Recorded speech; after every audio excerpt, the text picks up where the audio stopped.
final message mo, and pa-thank you sa lahat ng sumuporta sa team for this big result at the ABC Nations Cup. Thank you po. Thank you so much sa mga walang sawang sumuporta po sa Team Alas Pilipinas. At sana po huwag kayong magsawa na suportahan kami sa mga next pa namin na tournament sa VTV, CB League at sa SEA Games po.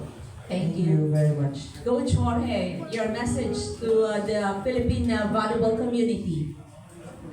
Thank you for the support. Thank you, really thank you. Maraming salamat. Because it's really important for us, the sport federation, PSC, all the sponsors. But again, I want to thank you so much to all my players and coaching staff. They do a really good job. Day by day, even without any lights, we're working 24/7. Okay? So thank you so much for the support. It's helping a lot. Thank you and salute. Captain Gia. Thank you so much, everyone. Honestly, this win, this milestone, it's not possible ng kami lang.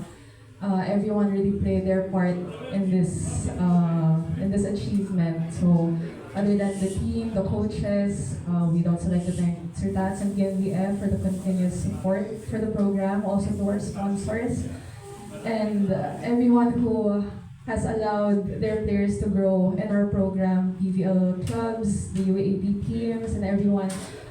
Kasi mahirap talaga abutin yung mga ganitong bagay kung hindi nag-cooperate lahat.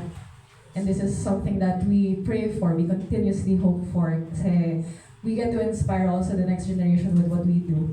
And we get to show the world also what we can do as a country. So thank you everyone, and also to the Philippine community around the world. Sobrang thank you naman. Salamat. Sir Tats, additional message announcement, Final please. message ko dun sa mga bashers, no? Bumili na lang kayo ng ticket sa World Championship, makapanood pa kayo. So, itigil na yung bashing na yan dahil hindi kayo upra sa akin. Thank you.